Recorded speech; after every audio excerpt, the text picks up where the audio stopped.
Technician ఉద్యోగాలకని notification అయితే release అవ్వడం జరిగిందండి. అండ్ అప్లికేషన్ అయితే ఈ రోజు నుంచి స్టార్ట్ అవుతుంది. మీకు అప్లై ప్రాసెస్ కావాలంటే నేను సండే రోజున అయితే పెట్టడానికి అయితే ట్రై అనేది చేస్తాను. వీడియో నచ్చితే లైక్ అదేవిధంగా సబ్స్క్రైబ్ చేసుకోండి. అండ్ ఈ వీడియోకి అయితే జస్ట్ 100 lakhs మాత్రమే ఎక్స్పెక్ట్ చేస్తున్నానండి. 9,000+ ఉద్యోగాలు అయితే ఉన్నాయి. అదేవిధంగా కావాల్సిన క్వాలిఫికేషన్ ఏంటి, ఎవరెవరు అప్లై అనేది చేసుకోగలరు, అదేవిధంగా మీకు సెలక్షన్ ప్రాసెస్ ఎలా ఉంటుంది, CPT 1 ఉంటుందా, అదేవిధంగా 2 ఉంటుందా, లేదా ఓన్లీ 1 ఎగ్జామ్ మాత్రమే ఉంటుందా, పూర్తి ప్రాసెస్ అయితే చెప్తాను. వీడియోని లాస్ట్లో చూడండి ఫ్రెండ్స్, అప్పుడే మీకు క్లారిటీ అని అర్థమవుతుంది. ఆఫీషియల్ నోటిఫికేషన్ అయితే రావడం జరిగిందండి. అది చూస్తేనే మీకు అర్థమవుతుంది. ఆఫీషియల్ నోటిఫికేషన్ అయితే ఇక్కడ మీరు చూడొచ్చు. ఏదైతే మీరు చూసుకుంటే సెంట్రలైజ్ ఎంప్లాయ్మెంట్ నోట్ అండ్ ఇక్కడ అడ్వర్టైజ్ నెంబర్ అయితే ఇది రెండోది నోటిఫికేషన్ అయితే గమనించండి. అండ్ టెక్నీషియన్ ఉద్యోగాలని గమనించండి ఫ్రెండ్స్. రిక్రూట్మెంట్ ఆఫ్ టెక్నీషియన్ అని గమనించండి. ఇక్కడైతే మీరు చూసుకోవచ్చు. అప్లికేషన్ అయితే March 9 నుంచి స్టార్ట్ అవుతుంది. లాస్ట్ డేట్ అనేది April 8 వరకు అయితే మీరు అప్లై అనేది చేసుకోవాల్సి ఉంటుంది. ఒకవేళ మీకు ఏదైనా మీ అప్లికేషన్లో రాంగ్ ఉంటే మాడిఫై చేసుకోవడానికి కూడా టైం అయితే వాళ్ళు ప్రొవైడ్ అయితే చేస్తారు.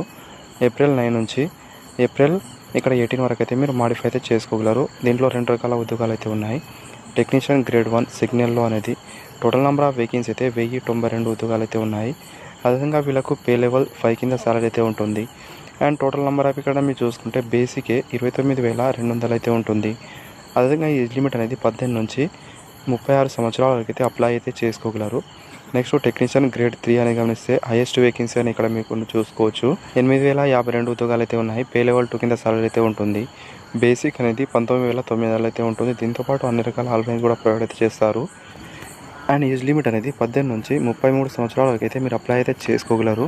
అండ్ ఇక్కడ మీకు జోన్ వైజ్గా అదేవిధంగా మన డివిజన్ వైజ్గా వేకెన్సీ ఎన్ని ఉన్నాయో అవి కూడా చెప్తాను. ఇక్కడ సికింద్రాబాద్ డివిజన్లో ఎన్ని వేకెన్సీ ఉన్నాయో అది కూడా చెప్పడానికి ట్రై అనేది చేస్తాను. వీడియో లాస్ట్లో చూడండి ఫ్రెండ్స్, అప్పుడే మీకు క్లారిటీ అని అర్థమవుతుంది. అండ్ దీంట్లో కొన్ని మెడికల్ ఫిట్నెస్ అయితే చూడడం అయితే జరుగుతుంది. అంటే ఇక్కడ మీకు గ్రేడ్ వైజ్గా ఎక్కడైతే ఉంటుంది B1 గ్రేడ్ అని, A1 గ్రేడ్ అని ఇలా అయితే ఉంటాయి మెడికల్ టెస్ట్లో. అవైతే మినిమం ఉంటేనే మీరు అప్లికేషన్ అయితే చేసుకోవాల్సి ఉంటుంది. అయితే ఇక్కడ మీరు చూసుకోవాల్సి ఉంటుందండి. ఆల్రెడీ అయితే ఇవ్వడం అయితే జరిగింది. ఏజ్ రిలాక్షన్ విషయానికి వస్తే 2 వేకెన్సీలకు అయితే ఏజ్ రిలాక్షన్ సేమ్ అయితే వర్తిస్తుంది. SC/ST వాళ్ళకైతే 5 years వరకు, OBC నాన్ క్రిమినల్ వాళ్ళకైతే 3 years వరకు. అదేవిధంగా మీరు ఎక్సర్వీస్ మ్యాన్ వాళ్ళైతే మీరు చేసిన సర్వీస్ని బట్టి అప్ టు 3 years వరకు అయితే మీకు ఏజ్ రిలాక్షన్ వర్తిస్తుంది. అదేవిధంగా దీంట్లో కేటగిరీ వైజ్ కూడా మీకు ఏజ్ రిలాక్షన్ అయితే ప్రొవైడ్ అయితే చేస్తారు. PWD వాళ్ళకు కూడా మీకు అనేది ఫస్ట్ 10 years వరకు అయితే ఏజ్ రిలాక్షన్ వర్తిస్తుంది PWDలో. ఇంకా కేటగిరీ వాళ్ళైతే వాళ్ళకు కూడా ఏజ్ రిలాక్షన్ అయితే వర్తిస్తుంది. అవైతే ఇక్కడ మీరు గమనించండి 2 వేకెన్సీలకు అయితే సేమ్ ఇక్కడ ఏజ్ రిలాక్షన్ అయితే వర్తిస్తుంది. అప్లికేషన్ ఫీజు అయితే ఇక్కడ మీరు గమనిస్తే SC/ST, ex-service man, female candidate వాళ్ళకు, ట్రాన్స్జెండర్ వాళ్ళకు and minority, economical backward class వాళ్ళకైతే మీకు 250 rupees ఫీజు అయితే ఉంటుంది. మిగతా వాళ్ళకైతే 500 ఫీజు అయితే ఉంటుందండి. దీంట్లో అయితే మీరు ఫస్ట్ ఎగ్జామ్ రాసిన తర్వాత మీకు రిఫండ్ కూడా చేస్తారు. అప్లై చేసేటప్పుడు అయితే మీకు బ్యాంక్ డీటెయిల్స్ అయితే అడుగుతారు. అవి మీరు కరెక్ట్గా ఫిలప్ చేస్తే దాంట్లో అయితే మీకు అనేది మీ అమౌంట్ అయితే పడుతుంది. అయితే ఇక్కడ మీరు గమనించండి జనరల్ క్యాండిడేట్ వాళ్ళకైతే 400 ఫీజు అయితే మీకు రిఫండ్ అయితే చేయడం అయితే జరుగుతుంది. అండ్ సెలక్షన్ ప్రాసెస్ అయితే మీకు చూసుకుంటే ఫస్ట్ మీకు అనేది CPT ఎగ్జామ్ ఒకటే ఉంటుందండి. ఆఫ్టర్ అయితే మీకు డాక్యుమెంట్ వెరిఫికేషన్ అయితే ఉంటుంది. తర్వాత మెడికల్ ఎగ్జామ్ అయితే ఉంటుంది. CPT ఎగ్జామ్ అని చూసుకుంటే ఓన్లీ ఒక ఎగ్జామ్ మాత్రమే కండక్ట్ అయితే చేస్తున్నారు ఈసారి అనేది.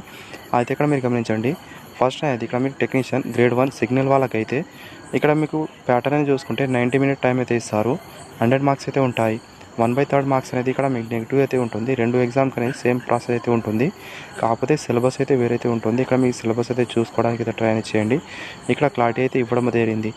దీంట్లో అయితే ఇక్కడ టెక్నీషియన్ గ్రేడ్ 1 సిగ్నల్ వాళ్ళకైతే జనరల్ అవేర్నెస్ నుంచి 10 questions అయితే వస్తాయి. జనరల్ ఇంటెలిజెన్స్ అండ్ రీజనింగ్ నుంచి 15 questions, బేసిక్ కంప్యూటర్ అప్లికేషన్ నుంచి అయితే 20 questions, మ్యాథమెటిక్స్ నుంచి 20, బేసిక్ సైన్స్ అండ్ ఇంజనీరింగ్ నుంచి అయితే 35 questions అయితే వస్తాయి. అవైతే ఇక్కడ మీరు చూసే ప్రయత్నమే చేయండి. నెక్స్ట్ టెక్నీషియన్ గ్రేడ్ 3 వాళ్ళకైతే సేమ్ ప్యాటర్న్ అయితే ఉంటుంది. అండ్ సిలబస్ విషయానికి వస్తే ఇక్కడ మీకు అనేది మ్యాథమెటిక్స్ నుంచి 25 questions, general intelligence and reasoning నుంచి అయితే 25 questions, జనరల్ సైన్స్ నుంచి అయితే 40, అదేవిధంగా జనరల్ అవేర్నెస్ నుంచి 10 questions అయితే వస్తాయి. ఏదైతే ఇక్కడ మీరు చూసే ప్రయత్నమే చేయండి ఫ్రెండ్స్. మీ డిసిప్లిన్కి సంబంధించిన ఎలాంటి సిలబస్ అయితే ఇక్కడ అడగట్లేదు. అయితే ఇక్కడ మీరు చూసే ప్రయత్నమే చేయండి. ఇది టెక్నీషియన్ గ్రేడ్ 3 వాళ్ళకి మాత్రమే.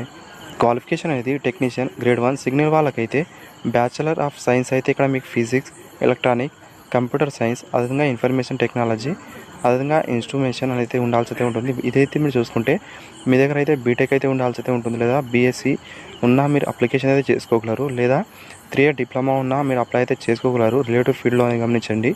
వాళ్ళైతే ఇక్కడ అప్లై అనేది చేసుకోగలరండి ఈ వేకెన్సీలకు అయితే. మిగతా వేకెన్సీలో ఇక్కడ చూసుకుంటే టెక్నీషియన్ గ్రేడ్ 3 ఉద్యోగాలకైతే మీ రిలేటివ్ ట్రేడ్లో అయితే ఐటీ సర్టిఫికేట్ అయితే మీ దగ్గర ఉండాల్సి అయితే ఉంటుంది. లేదా ఇక్కడ మీరు చూసుకుంటే ఫ్రెండ్స్, మీరు ఫస్ట్ 10th పాస్ అయిన తర్వాత ఎక్కడైనా మీరు అప్రెంటిస్‌షిప్ చేసిన వాళ్ళు కూడా ఎలిజిబుల్ అవుతారు. వాళ్ళైనా ఇక్కడ అప్లై అయితే చేసుకోగలరు. మీరు ఎక్కడైతే అప్లై అనేది చేస్తున్నారో అక్కడ మీ ట్రేడ్ ఉందో లేదో, ఆ ట్రేడ్ మీ దగ్గర క్వాలిఫికేషన్ ఉందో లేదో అదైతే మీరు చూసుకోండి. అది చూసుకొని అప్లై అయితే చేసుకోవడానికి ట్రై అనేది చేయండి. మ్యాక్సిమం అయితే అన్ని వేకెన్సీలకు అయితే అంటే టెక్నీషియన్ గ్రేడ్ 3 వాళ్ళకైతే మీరు ఐటీ అయినా ఉండాల్సి అయితే ఉంటుంది. లేదా 10th పాస్ అయిన తర్వాత మీరు అప్రెంటిస్‌షిప్ అయితే ఉండాల్సి అయితే ఉంటుందండి రిలేటివ్ ట్రేడ్లో అనేది. వాళ్ళైతే ఎలిజిబుల్ అవుతారు. సో గైస్, ఇక్కడ వేకెన్సీ అయితే గమనించండి మీరు. సికింద్రాబాద్ డివిజన్లో అయితే టోటల్ ఎన్ని వేకెన్సీ ఉన్నాయి అవైతే ఇక్కడ మీరు చూసే ప్రయత్నమే చేయండి. దీంట్లో అనేది టెక్నీషియన్ గ్రేడ్ 1 సిగ్నల్ వాళ్ళకైతే 76 ఉద్యోగాలు అయితే ఉన్నాయి. అంటే 2 డివిజన్లో ఇక్కడ మీరు చూసుకుంటే ఈస్ట్ కోస్ట్ డివిజన్ కావచ్చు, సికింద్రాబాద్ డివిజన్ అనేది ఈ రెండు అయితే కలిపితే 77 ఉద్యోగాలు అయితే ఉన్నాయి. మిగతా వేకెన్సీలు అంతా ఇక్కడ మీరు చూసుకోవచ్చు. టోటల్ నెంబర్ ఆఫ్ వేకెన్సీ అయితే 744 ఉద్యోగాలు అయితే ఉన్నాయండి. కేటగిరీ వైజ్గా, అదేవిధంగా డివిజన్ వైజ్గా, పోస్ట్ వైజ్గా ఇక్కడ వేకెన్సీ అయితే డివైడ్ అనేది చేశారు. ఇక్కడైతే మీరు క్లారిటీగా చూసుకునే ప్రయత్నం చేయండి. ఇది చూసిన తర్వాత మీరు అప్లై అనేది చేసుకోవడానికి ట్రై అనేది చేయండి ఫ్రెండ్స్. నేను సండే రోజున అయితే మీకు అనేది ఎలా అప్లై చేయాలో ఆ ప్రాసెస్ అని చెప్తాను. ఒకవేళ మీకు కావాలంటే కామెంట్ అనేది చేసే ప్రయత్నం చేయండి. Thank you.